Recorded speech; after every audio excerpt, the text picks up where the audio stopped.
afternoon, everyone.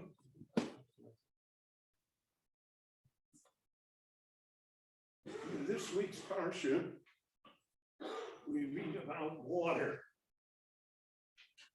both positive and negative. We have the instance of Moshe Rabbeinu attempting to bring water from the rock when the Jewish people complained. And in his frustration, he struck the rock instead of speaking to the rock. That's one incident. We also read about the passing of Miriam. And Miriam had a well, a magical well, water that was transported wherever the Jewish people went. The Erosh of Miriam. And this well, so to speak, dried up when Miriam departed. And the Jewish people complained about the lack of easy water. And from that came the other incident that I described to you. And in this week's parsha, there's a song about water, about the well. Was Yoshir Yisrael as Ashira Hazos. And they sang the song, Ali Be'er Enulo.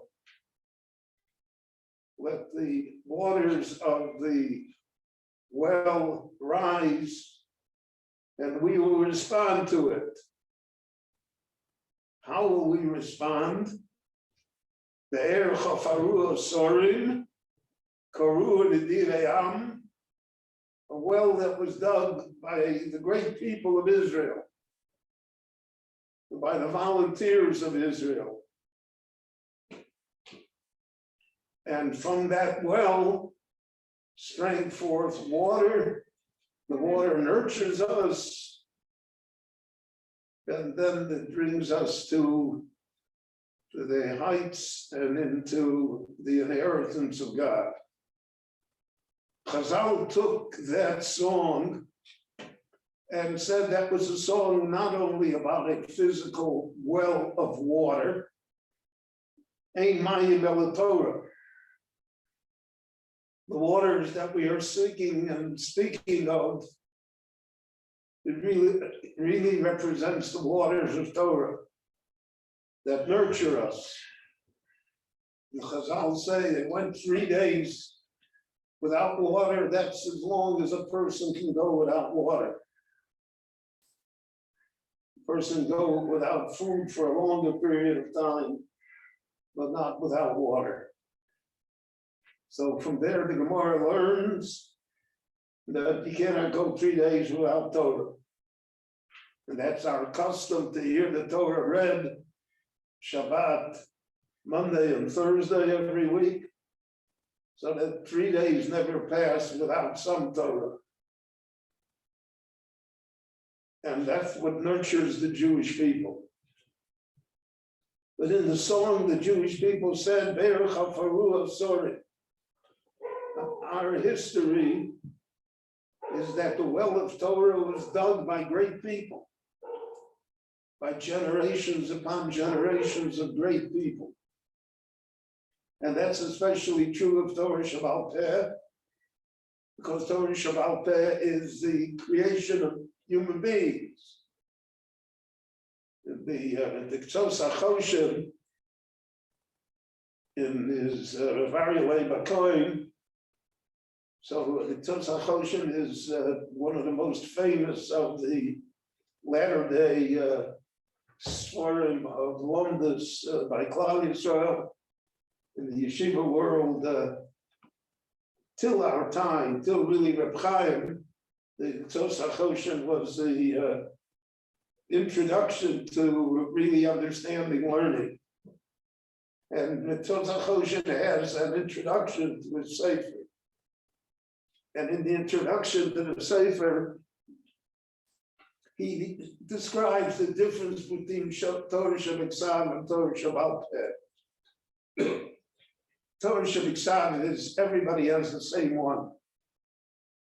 All the Sifrei Torah in the Jewish world are 99.99% identical. There are some minor differences in the kihilot, but they're hardly noticeable. Everybody's Torah Shabbat is the same. But Torah Shabbat Peh says is personal. Everybody has their own Torah Shabbat Peh. The Torah Shabbat Peh is whatever creative thought a person has regarding Torah, regarding the Parsha of the week, regarding Jewish values, regarding our understanding of Torah. All of that is part of what we call Torah Shabbat Peh. So the basic rules of Torah Shabbat Peh were given to Moshe and Sinai. And later they were codified by Chazal. We say every morning in Korbanos, Rabbi Bernstein, the Chonel Bracha, used to say that Korbanos were the first sacrifice in the morning. But we say in Korbanos, go ahead. These are the 13 methods which are given to us to understand and to create Torah Shabbat Peh. So we're able to create it out of our own minds. The Kal V'chomer. Kal V'chomer is everybody makes his own Kal V'chomer. Everyone comes to his own a priority, so to speak. Now there are certain things, like you say, Rishova can only be by tradition, only if you heard it from your Rebbe. But the other things are all human creativity, the human mentality, human scholarship. So it's individualistic. So to a certain extent, everyone has their own Torah Shabbat Peh. And we see that always reflected. Somebody comes and tells you, I want to tell you an insight that I have. I want to tell you something that I know. And we see over the hundreds of years, thousands of years of the development of Torah Shabbat Peh, all of the different streams of thought and schools of learning, and how to be able to understand the written Torah and interpret it. Now the Gemara said that there's a purpose here. We want to come out with what the halacha is, what to do. So there has to be a practical end. But even that is not the same, because there are different theories in halacha and different decisions in halacha. And some people follow one stream and some follow another.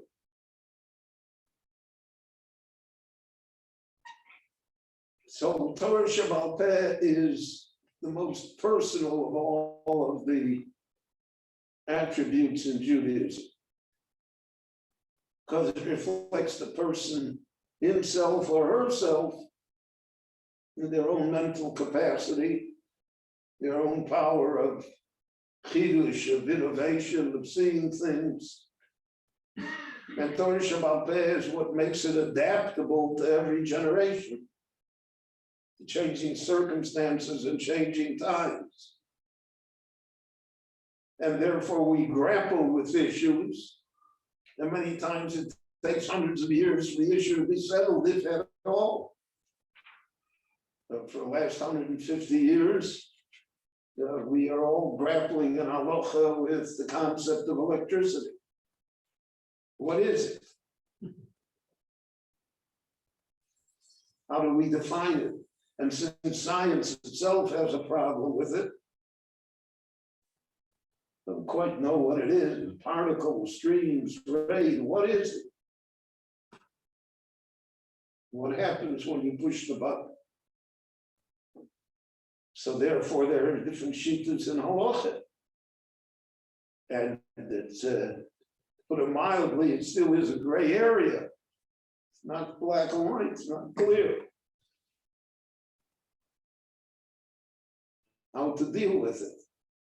That's the basis, for instance, that organizations such as SOAR can create. Summit. SOAR is a different problem.